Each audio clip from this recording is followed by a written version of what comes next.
जय हिंद दोस्तों। पिछले वीडियो में हम आप भाग 20 की बात कर रहे थे, जिसको हम अनुच्छेद 368 एक ही अनुच्छेद 368 है जिसे संविधान संशोधन का अधिकार दिया गया है। वह अनुच्छेद में हम आपको बताए थे कि 3 अनुच्छेद संविधान संशोधन द्वारा किया जा सकता है। भीमराव अंबेडकर कहे थे कि हम भारत के संविधान को अमेरिका का संविधान इतना कठोर और ब्रिटेन का संविधान इतना लचीला नहीं बनाए हैं। यदि हमारा संविधान में कोई दिक्कत होता है या उसे आप गलत देखते हैं या उसमें और कुछ जोड़ना चाहते हैं तो आप संविधान संशोधन कर कर वह संविधान में जोड़ सकते हैं।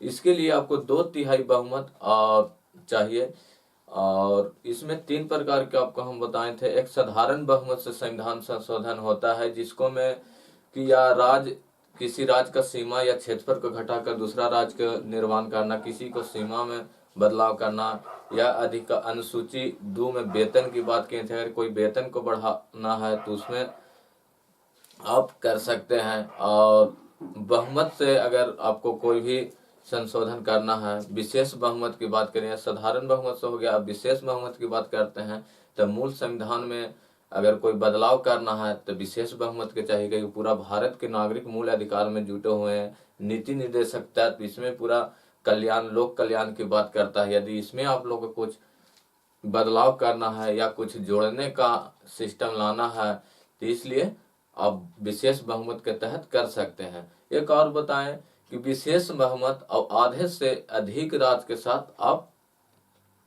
संशोधित कर सकते हैं। इसमें क्या होता है कि यह आधे से राज्य यह संघात्मक देश को बनाता है, एकात्मक के नहीं। जैसे आधा से 2/3 तो रहेगा, 66% तो बहुमत रहेगी ही। संसद में यह पारित होता है संविधान संशोधन जो भी, तब यह लोकसभा और राज्यसभा जब 2/3 से पारित करने के बाद अब भारत के आधा से अधिक राज्य उस पर पारित करते हैं अपने विधान मंडल में, तब वह संशोधन उसमें संविधान में जुड़ सकता है। जैसे जीएसटी पारित जब हुआ था तो संसद लोग तो 2/3 से पारित किए थे। अब भारत में सभी विधान मंडल में से यह संशोधन पारित हुआ जो आधा से अधिक राज्य इसमें भाग लिए। अगर आधा से अधिक राज्य जीएसटी को पारित किए तब यह भारत में लागू हुआ, क्योंकि यह पूरा भारत ही इसे सरकार को टैक्स देना पड़ता, इसलिए संघीय व्यवस्था इसमें किया गया था। और यदि अनुसूची 7 की बात करते हैं, इसको में केंद्र सरकार कितने विषय पर कार्य करेगी, राज्य सरकार कितने विषय पर कार्य करेगी, कौन सी समर्थित सूची का विषय होगा, कौन अवशिष्ट सूची का विषय, अगर उसमें कुछ बदलाव करना है तब 2/3 या प्लस आधे बहुमत की जरूरत पड़ता है। यदि विधायिका में चेंज करना है या न्यायपालिका में चेंज करना है या कार्यपालिका में चेंज करना है तो उसमें आधा से 2/3 बहुमत और आधा से अधिक राज्य की जरूरत पड़ता है। यदि राष्ट्रपति के निर्वाचन में भाग लेने पर अगर कोई बदलाव करना चाहता है कि अब राष्ट्रपति के निर्वाचन में विधानसभा भाग नहीं लेगी, तो यह तो विधानसभा के अति हो जाएगा, सभी राज्य का विधानसभा है। यदि उसमें नहीं जाएंगे तो अपना मन से संसद में सिर्फ 2/3 तो शासन रहेगा, जिसको पाएंगे उनको। लेकिन विधानसभा अपने सोच समझ के, क्योंकि यह देश का मेन प्रमुख होता है, सबसे सर्वोच्च पद, तो हर राज्य से भी तो इनको वोटिंग होना चाहिए। हम मानते हैं राष्ट्रपति का अप्रत्यक्ष चुनाव होता है, लेकिन जो हमारा प्रतिनिधि जो हम भेजते हैं वही प्रतिनिधि तो इन्हें वोट देते हैं। इसी प्रकार अगर राष्ट्रपति के निर्वाचन में अगर कोई बदलाव करना है तो उसके लिए आधा से 2/3 बहुमत और आधा से अधिक राज्य की जरूरत पड़ता है। अब उसके बाद हम बात करते हैं कि यदि राष्ट्रपति पर महाभियोग की बात आता है कि राष्ट्रपति को ऐसे ही प्रधानमंत्री के सलाह पर ही राष्ट्रपति को हटा दिया जाएगा यदि यह संसद से पारित होता है। इसमें आधा से अधिक राज्य की जरूरत पड़ेगा, क्योंकि यह विशेष बहुमत की जरूरत है, क्योंकि भारत का वह सर्वोच्च पद है। इसी कारण से यह जब विशेष बहुमत से और आधा से अधिक राज्य से पारित किया जाता है तो इसीलिए वह संविधान संशोधन में वह जुड़ जाता है, वह नियम और कानून बन जाता है, क्योंकि यह संघीय ढांचा को निर्माण करता है। और इसके बाद संविधान संशोधन में संयुक्त बैठक नहीं कर सकते हैं। संयुक्त बैठक नहीं कर सकते हैं कि आप लोग लोकसभा और राज्यसभा एक जगह बैठ के इसे पारित किए और संविधान संशोधन कर लीजिएगा। यह प्रावधान हटा दिया गया है कि संविधान संशोधन में संयुक्त बैठक नहीं कर सकते हैं। और यह जो होता है संविधान संशोधन जब होता है तो राष्ट्रपति पर जो महाभियोग लगता है तो वह 2/3 बहुमत खोजता है, लेकिन जब संविधान संशोधन होता है तो उसको में उपस्थित व्यक्ति के 2/3 खोजा जाता है। इसमें अगर कोई भारत में संघीय संविधान में अगर कोई बदलाव करना है तो उपस्थित जितना सांसद है उनको उतना 2/3 से पारित करना पड़ेगा। अब हम बात करते हैं कि सुप्रीम कोर्ट और संसद कुछ मामले जो हुआ था मूल अधिकार के बारे में, जो भारत के नागरिक के हित के लिए। तो सबसे पहले हम बात करते हैं शंकरी प्रसाद मूल अधिकार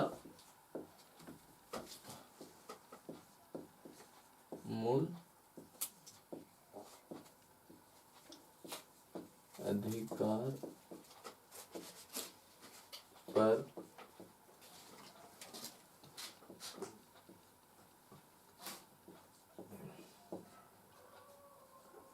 निर्णय सुप्रीम कोर्ट का। इसमें सबसे पहले हम विवाद हुआ था शंकरी प्रसाद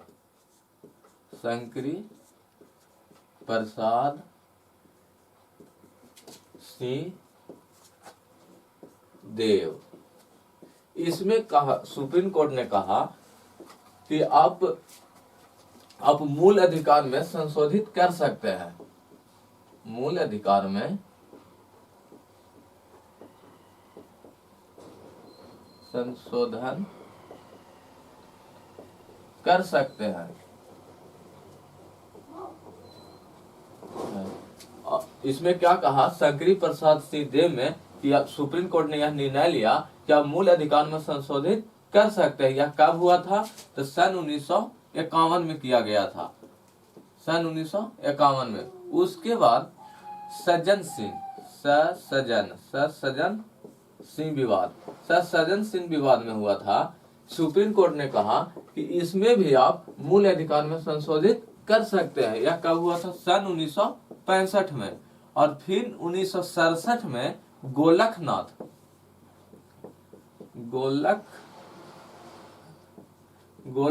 विवाद में सुप्रीम कोर्ट ने कहा कि मूल अधिकार में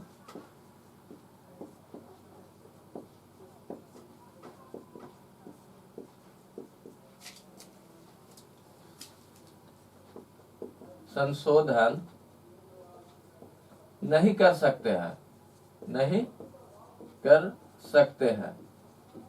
किसमें कहा?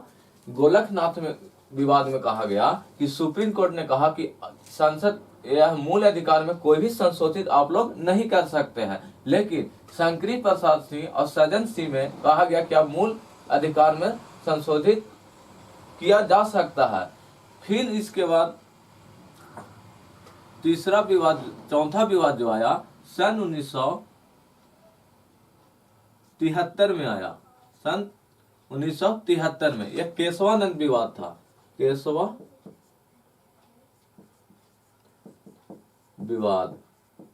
केशवानंद जो थे यह केरल के मठ के वहां उनके मठ, केरल के मठ था उनका, यह जो योगी होता है उसका यह मेन थे और इनका जमीन बहुत ज्यादा था। तो सरकार ने कहा कि यह जमीन को हम इतना लेना चाहते हैं। तो इस विवाद में क्या हुआ था कि केशवानंद ने 11-7 से केस तो हार गए थे, लेकिन सुप्रीम कोर्ट इसमें जीत गया था। इसमें कहा गया केशवानंद विवाद में कि मूल अधिकार में संशोधित कर सकते हैं, लेकिन मूल ढांचा को छोड़कर सुप्रीम कोर्ट ने कहा कि मूल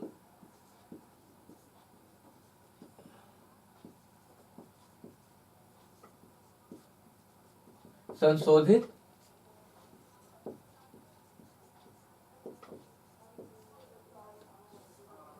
कर सकते हैं, लेकिन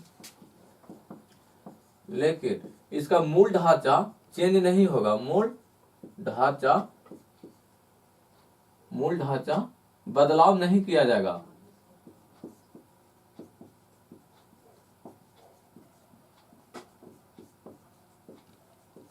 मूल ढांचा बदलाव नहीं किया जाएगा। यदि मूल अधिकार में अगर कोई कहा देता है कि जो हमारे आरटीआई फाइल करने का, सरकारी विवरण जानने का आदेश है, हमें सभा करने का आदेश है, और चारों ओर घूमने का जो अधिकार दिया है, मूल अधिकार, यदि कोई उसे हटाना चाहता है तो उस पर यह संसद कहता है कि यह तो मूल ढांचा को बदलाव कर रहे हैं, इसलिए मूल ढांचा को आप नहीं बदल सकते हैं, मूल अधिकार में आप संशोधित कीजिए, लेकिन जो नागरिक को जो छूट दिया गया है उस पर प्रतिबंधित नहीं कर सकते हैं। फिर अनुच्छेद 13 आ जाएगी, इसे अल्पीकरण कर यह विधि को हटा देगी, क्योंकि मूल अधिकार में 13 जो कहता है, जो पहले के बना हुआ कानून जो बनने वाला है, भविष्य में बनने वाला कानून, या पहले से जो बना है, या जो वर्तमान में जो बना हुआ है कानून, यदि उसमें कोई दिक्कत आती है तो वह कहता है, किसी भी नागरिक को उस नियम कानून से दिक्कत आता है तो वह तुरंत उसे खत्म कर दिया जाएगा। इसी प्रकार से केशवानंद विवाद में जब इनका भूमि सरकार कहती है कि अब हम यह भूमि लेना चाहते हैं, अब इतना ही यह कह के जिम्मेदारी अनुमूलन हो गया है, यह पहला संशोधन ही हुआ था, जवाहरलाल नेहरू ने 1951 में जिम्मेदारी अनुमूलन कर दिए थे, उस तरह से कि जमीन जो है अब किसानों के बीच बटेगी और सबको यहाँ जिम्मेदारी अनुमूलन नहीं, सब किसान वर्ग के रहेंगे और सभी को आर्थिक दृष्टि और सरकार के भी जमीन का आवश्यकता था, अस्पताल बनाना था, स्कूल खोलना था, इस प्रकार के लिए जमीन की आवश्यकता था। और उस समय केशवानंद के पास बहुत सारा जमीन था। केशवानंद भी यह संवैधानिक पीठ बैठा हुआ था। केशवानंद विवाद में 13 जज का पीठ बैठा था। संवैधानिक विवाद अगर कोई भी मसला होगा तो जितने जज 5 जज की पीठ बैठता है, जो जितने जज रहेंगे 5 जज से 5 जज की पीठ कहा जाएगा, और 13 जज से 13 जज के पीठ कहलाया। इसलिए संविधान का जो विवादी हुआ तो सबसे बड़ा पीठ केशवानंद पीठ हुआ, और दूसरा सबसे बड़ा पीठ गोलकनाथ 11 पीठ वाले जज का बैठक में यह डिसीजन लिया गया था। कितने जज?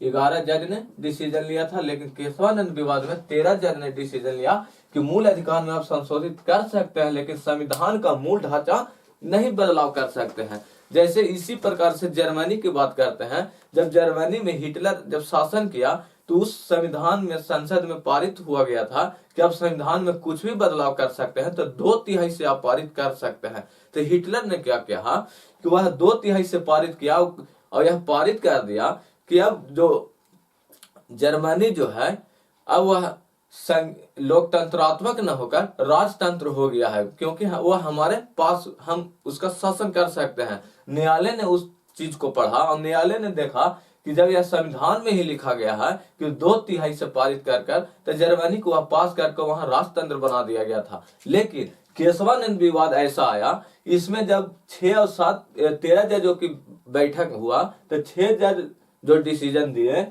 6 जज वह केशवानंद के फेवर में थे और 7 जज वह सरकार के फेवर में थे। इन्होंने कहे कि नहीं, आप मूल संविधान में परिवर्तन, संविधान में कहीं पर भी आप संशोधित कर सकते हैं, लेकिन उसका मूल ढांचा आप चेंज नहीं कर सकते हैं। जैसे यदि कोई यही संविधान संशोधन में कोई संशोधित कर दे कि 368 ही जो संशोधन करने का अधिकार है अब वह खत्म हो जाएगा, तो इस पर भी मुख्य न्यायालय जो है या मूल अधिकार को रक्षक कहा जाता है सुप्रीम कोर्ट को, तो वह तुरंत उसे खत्म, समाप्त कर देगा, निरस्त कर देगा। इसलिए मूल अधिकार का रक्षक सुप्रीम कोर्ट को बनाया गया था कि नागरिकों जो हम देश में रह रहे हैं, हम लोग का लोकतंत्र का मतलब ही होता है कि जनता का वहां शासन होना चाहिए। इसलिए जनता के ही शासन बनने के लिए मूल अधिकार को सुप्रीम कोर्ट के रक्षक किया गया है। और जब भी वैसा कोई विधेयक आता है तो उसे तुरंत उसे हटा देता है सुप्रीम कोर्ट या स्वास्थ्य निकाय है सुप्रीम कोर्ट। इसी तरह से एक बार 39वां संविधान संशोधन सन 1975 में, 39वां संविधान संशोधन सन 1975 में इंदिरा गांधी ने एक प्रस्ताव लाई थी कि राष्ट्रपति और उपराष्ट्रपति और प्रधानमंत्री के इलेक्शन में सुप्रीम कोर्ट हस्तक्षेप नहीं करेगी। तब सुप्रीम कोर्ट ने कहा कि यह मूल ढांचा के खिलाफ है, उस विधेयक को फाड़ दी थी।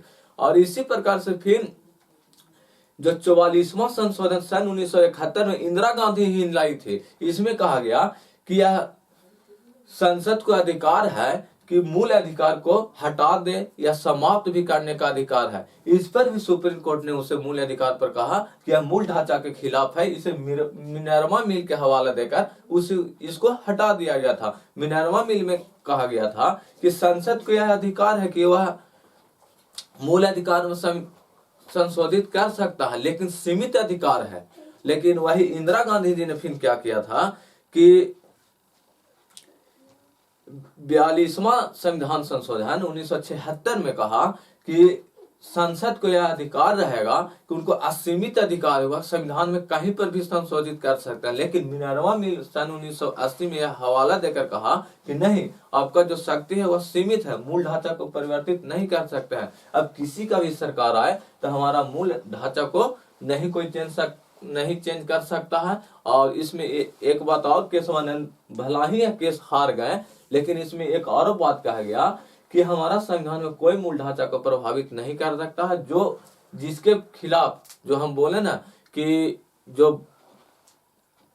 पहले का कानून है या वर्तमान में कानून है और जो आने वाला कानून वैसा बनेगा, वह अनुच्छेद 13 अल्पीकरण ही कर देता है कि यदि किसी को मूल अधिकार वह कानून प्रभावित करता है तो उसको खत्म कर दिया जाएगा। इसी प्रकार एक बार 99वें संविधान संशोधन नरेंद्र मोदी जी ने लाए थे कि राष्ट्रीय न्याय नियुक्ति अधिनियम लाए थे। इसमें क्या हुआ था कि अब जजों की नियुक्ति कौन करेंगे, तो यह एक प्रधानमंत्री रहेंगे, 2 कानून मंत्री रहेंगे, 2 जज रहेंगे और एक समाज के अधिकारी लोग रहेंगे। उस पर जजों का नियुक्ति किया जाएगा।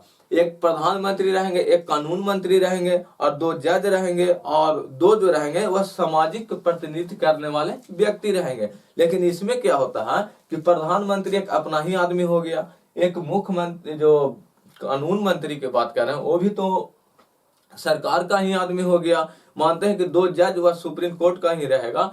लेकिन सामाजिक सुधारक की बात किया जाए, जो प्रतिनिधि करते हैं, वो भी तो नीति टाइप पर, वह तो सरकारी के विपक्ष में बोलेंगे। तो इसमें सुप्रीम कोर्ट ने यह हवाला दिया कि नहीं, ये हमारा न्यायपालिका का स्वतंत्रता की हनन है, इसमें मूल ढांचा को परिवर्तित किया गया। क्योंकि सुप्रीम कोर्ट जो है वह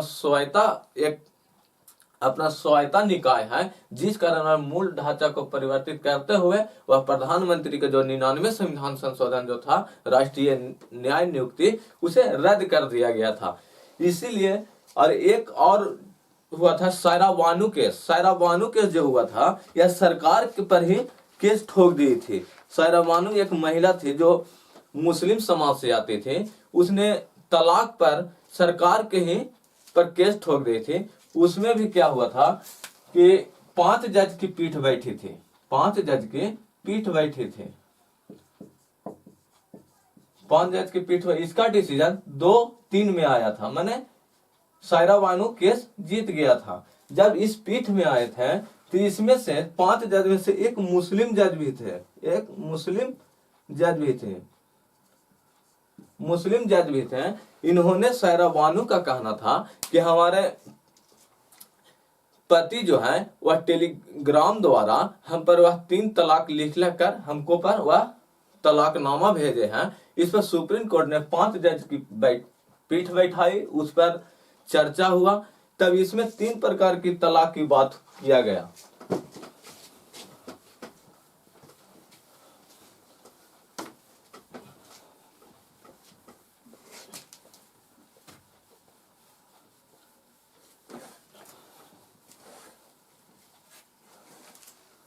वह समझने से पहले हम इस बात को समझते हैं, निगाह इस्लामिक जो अथी है उसको बारे में हम कुछ समझते हैं। एक होता है निगाह का मतलब होता है विवाह।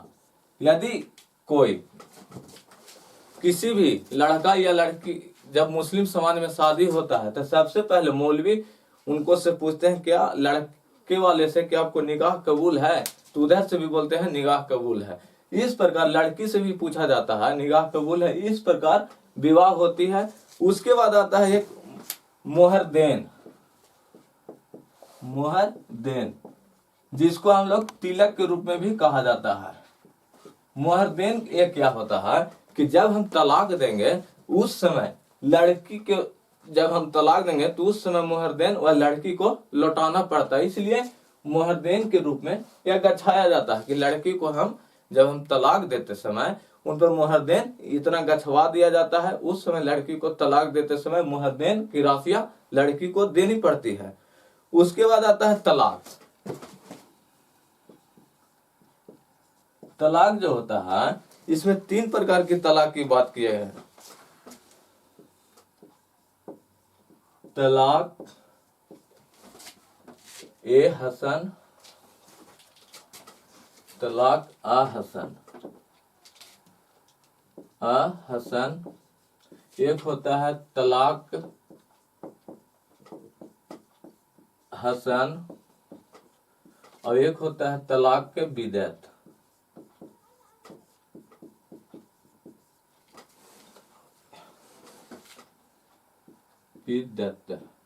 तलाक के बिदअत, इसमें क्या होता है कि तलाक के हसन में होता है कि 90 दिन के गैप पर तलाक बोला जाता है। जब कोई पति पत्नी है उसमें पति को अगर तलाक देना पड़ता है बीवी को, तो वह 90 दिन के अंतराल पर बीवी को बुलाया जाता है, उसे तलाक कहा जाता है। एक बार यहाँ पे बोल दिया, फिर 90 दिन के अंतराल पर फिर दूसरा बार तलाक बोला जाता है, फिर 90 दिन के अंतराल पर तीसरी बार, 3 बार तलाक जब वह बोल देते हैं तो वह तलाक हो जाता है।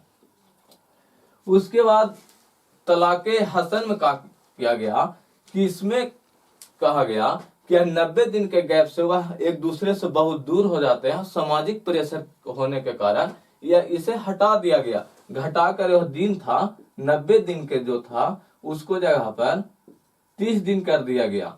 30 दिन के अंतराल पर एक बार तलाक बोलेगा, फिर 30 दिन के अंतराल पर एक बार तलाक बोलेगा, फिर 30 दिन के अंतराल पर एक बार तलाक बोलेगा।